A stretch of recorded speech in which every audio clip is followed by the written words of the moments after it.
Hallo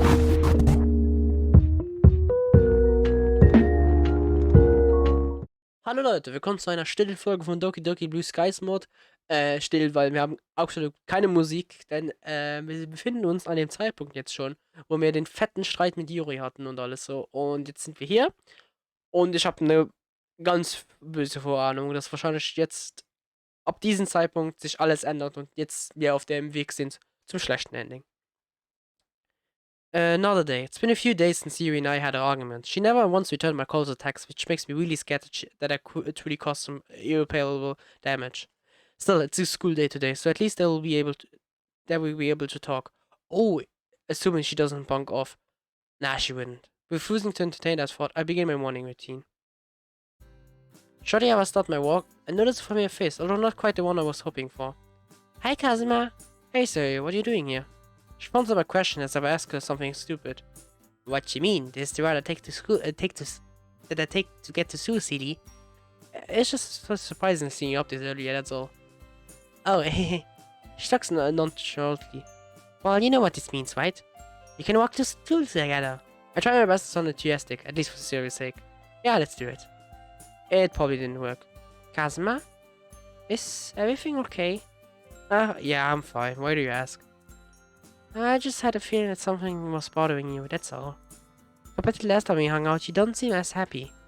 I glance over at her. There's a spark of curiosity lurking behind her eyes, but there's no denying the comforting smile on her face. Maybe it'd be a good idea to get some outsider's perspective. I chuckled to myself. You've always been good at reading me, Sayori. It's about you, isn't it? Got it in one. She paused, looking thoughtfully. We had an argument, and I'm not really sure what to do now. I tried calling her after she stormed out, but she never replied, and that was during Friday evening. So it's Monday now and she still hasn't spoken to you yet? I nod. So he pauses, looking thoughtfully. What did you guys argue about? I can't really say. It's not really my place to, if that makes sense. It was pretty personal. That's okay, Kazuma. I understand you guys have your own personal stuff to deal with. But what should I do? Should I let her come to me? I don't want to be overbearing, but at the same time it's clear to me that I can't talk to her. So he pats my shoulder sympathetically. Well, I'm kinda limited for how much I can help. So it must be really frustrating being asked for help, and yet I can't even tell you what's going on. It's okay. To be honest, I'm not surprised that you chose to spend time by yourself after the night. After all, everyone knows how introverted she is. Introverts really like their own space. So you're saying I should leave her be? You already tried her calling a few times, right? So she knew that you're obviously concerned for her. Maybe you should just let her come to you when she's comfortable doing so. Is that what you do if you were with me? I think so, yeah. But I've never been in a relationship before, so I don't really know all this girlfriend and boyfriend stuff, eh?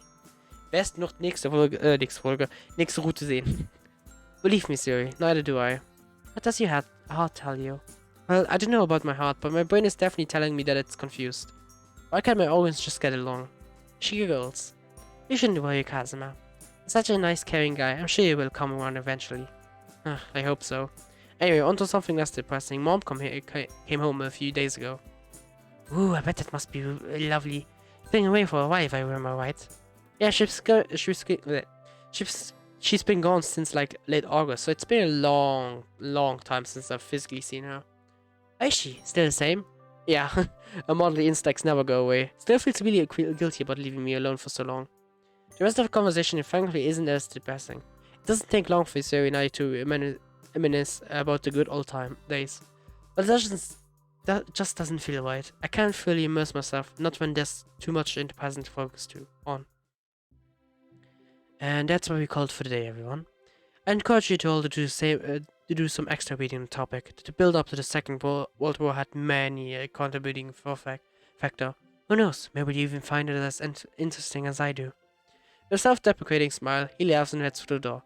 I might just take him up on that offer after school, but for now I can only listen to the gurgling sounds of my stomach. As I step through the door, I see all of the other club room members. Siri is chatting animatedly with Netsky and Monica scoffing something in a notepad. On the other hand, Yu looks like she's a million miles away, as she idly pokes her foot. I take a seat next to her. My heart started thumping at the moment I saw her again. I know that I'm physically right next to her, the thumping grows stronger. I'm not sure how to approach her. The others are around and don't imagine she wants to cause a scene, so I just opt for the direct approach. Hey Yui. She jumps a little. Clearly, I was worried about her being mentally preoccupied. Hi. She doesn't say anything more than that. An awkward silence fills the air. Judging by the curious looks of the other girls, it's clear that it's not gone unnoticed. You okay? You look a million miles away. Got a book on your mind? Yes. Still looks sympathetic toward me, while Monika and Monetsky narrow their eyes. The tension between Yui and I grows more and more apparent by the second. I don't know what to say or do. With everyone else being aware of something amiss between Yui and I, it feels a million times worse. Well, that and that Yui doesn't even want to talk to me. It's been a few days already. Thankfully, Monika beats the situation and throws me an escape. So you mentioned that your mom came back last week, Kazuma. It's proving to be a real mental struggle to focus on Monika. Huh? Oh yeah, she did. And what? She rolls her eyes. How is it annoying seeing her again? Oh, I look at Yui. She's still turned away. Tension is growing by the second. It's nice having her back. We got to catch up. And she got to meet Yui, which I think both of them enjoyed. She's really nice, isn't she? Yes, she is. And oh my god, her cooking is to die for. I really miss it. You know, things are bad when not even serious cheerfulness can fix the situation. True. You know, you could just come over again, right? She'd be more than happy to cook for you. In fact, I think she mentioned how she wants to catch up with you and your family again, so that will go out nicely. Really?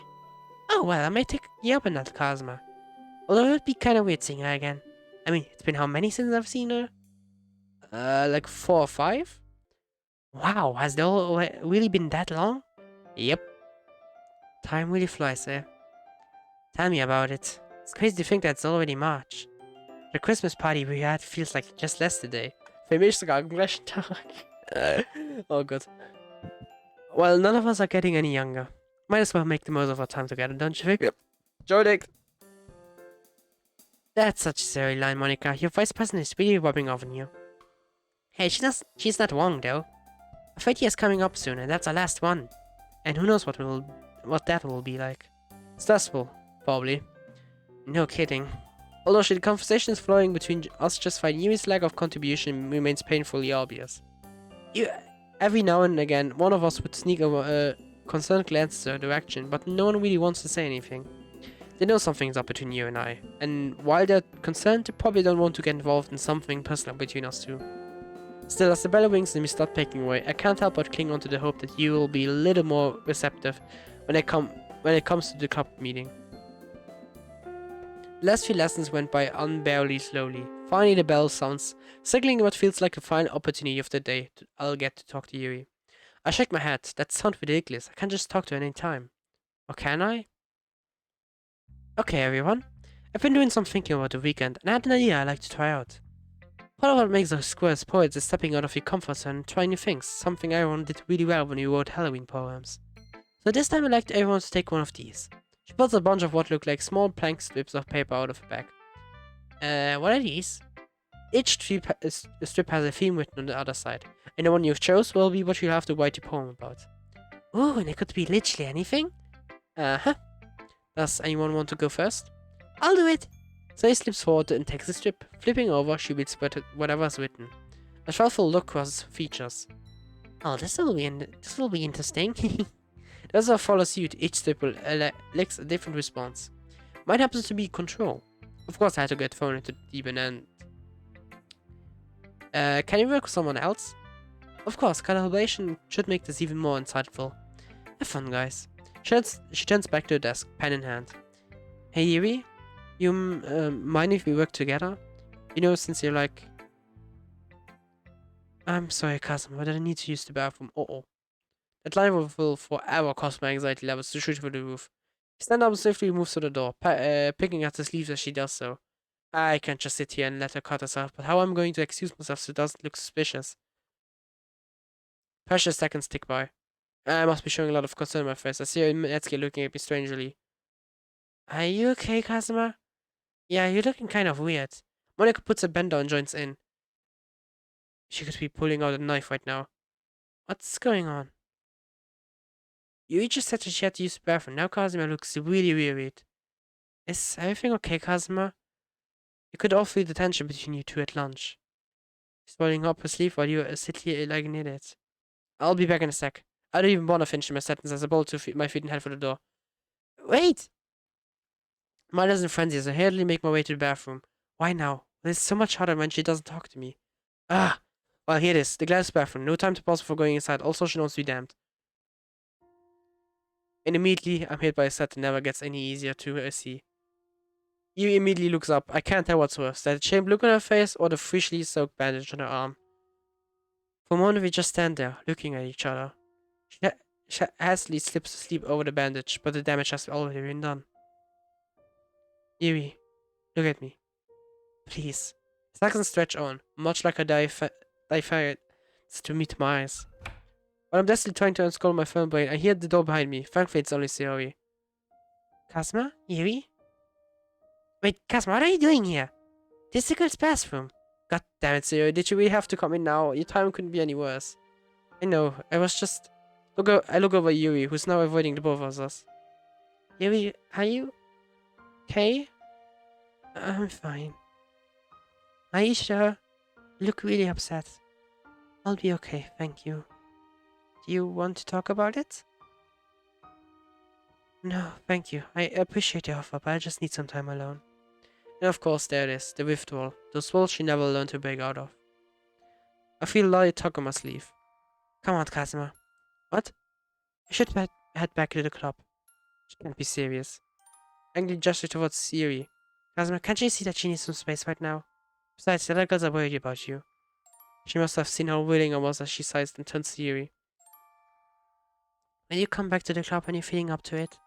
Wordlessly, Yuri nods. I'm not sure if I will believe her, but unfortunately it can't exactly object. Another defeated, weary sigh. I let Siri take me out of the bathroom back to the club room. As soon as we enter, Monika and Netsuki jump up. Confusion and suspicion edge over their faces. Oh, you're back. Mind telling us what that was about, Kazuma? Yeah, what's with Yuri? Not really my place to say. Can we please just leave it at that? I'm not really in the mood to discuss it any further. And I'm sure Yuri feels the same. Yeah, I think we should just get on our poems for now, guys. I give her a small appreciative smile. Yuri's knack for reading a situation has always been one of her strengths. Monika and Netsuki don't look particularly satisfied, but willfully comply with Sayori's suggestion. After a while, Yui quietly slips back into the classroom. Her head is bowed, and she's trying to look as inconspicuous as possible. She takes a seat and returns to a poem, but not before a game of eyebrow tennis starts between Netsuki, Sayori, and Monika. Everything okay, Yuri? Yes. Apologies for my earlier behavior. It's okay, don't worry about it. As she says that, Monika and Netsuki fire inquisitive looks my way. I motion towards Yuri and shake my head. Tension still remains, but eventually all of the club members return to writing their poem. Thank God. Okay, everyone. Checks the watch. I think that's pretty much all the time we have, so we have to call it there. Feel free to carry on working on your poem at home if you don't finish it here. With that, everyone starts packing up the things. As I'm putting my poem in my bag, I notice Yuri already walking out the door. Yuri, wait! I scramble after her, but she's already quickly disappearing from sight. Every step she takes feels like another mile between us. I'm still trying to comprehend the drastic change in her tone or our relationship has taken. Did I really miss all of the signs? How was I meant to know that she just felt pressure to have sex? And more importantly, how am I meant to fucking fix this if she refuses to talk to me? I click the wall of frustration, which does absolutely nothing except give me a sickening surge of pain in my toe. Kazuma? Did you just kick the wall? No, I was playing soccer with myself. What do you think? A look of hurt flashes over across her face. Sorry, I'm only trying to help. Great, now I'll have a lovely bit of guilt to accompany the pain in my foot. I wince slightly as a reply. Sorry, I know you are. It's okay, I know you're obsessed with all this Yuri stuff. You want to walk home together? So his smiles are capable of melting even the most grouchy of hearts. I don't know if I'll be very good company. Don't worry about it. I don't mind it in the slightest. Besides, I never pass up an opportunity to cheer someone up. Well, if they want to talk to me, that is. Yeah, alright then. Let's go. The walk-bug is quiet. Say tries to engage me in conversation at first, but stops when she realizes that it's futile. Okay, guess we're here. See you later, Sayori. Wait, want me to walk you back to your house? I have to fight the urge to roll my eyes at her. My house is like 1 minute away, you can see it from here. I'm not gonna drop that in the time it takes to walk over there. I know, but... Kazuma, I'm just worried about you. Something bad happened to you, I don't know what to do. Well, too late for something bad not to happen to me. It's fine, Sayori. Thanks for thinking about me, I guess. But right now I just kind of want to think over. Okay, I get it. But if things get really serious, promise that you'll talk to someone, alright? I really shouldn't keep things bottled up. Well, it's too late for that. Things already have been serious for a while now. Alright, I promise. Good. If you ever need anything, let me know. Okay. Like my second mom. I have a mom, I'm gonna make sure I take good care of you. Okay. I'm gonna get going now. Thanks again. Bye, Kazuma. I'll see you tomorrow. Despite serious, cheerful talk, I find my mood taking a dive again once I'm away. Don't get me wrong, I'm thankful for a friend like Suri, but I don't think I'm going to be shut up that easily. Although, without saying it distracting me, thoughts of you are once again filling my head. What I'm supposed to do in this situation. I don't want to be too clingy or forceful, but maybe the situation calls for it. Or maybe I should give her space for now, like Suri told me to do it at another time. I'm seriously developing a headache from all of this. Okay, I'm just going to let you be for the rest of the day and then talk to her no matter what time I'm at school. With any luck, nothing goes wrong between now and then. Das wissen wir nicht. Und ich habe halt extrem Sorgen, dass da irgendwas passiert. Aber das können wir uns nächste Folge antun. Oh, aua. Das schauen wir uns dann nächste Folge an. Ich sehe einfach nur noch das hier. Also ich glaube nicht, dass noch ein kleiner Moment wird geben, wo es nach oben geht. Ich glaube, es wird einfach steil nach unten gehen. Und dass wir halt, ja, extremst nah an dem schlechten Ende sind. Aber ja, dann danke fürs Zuschauen. Ich hoffe, es hat euch gefallen. Wir sehen uns dann in der nächsten Folge. Und ja. Tschüss.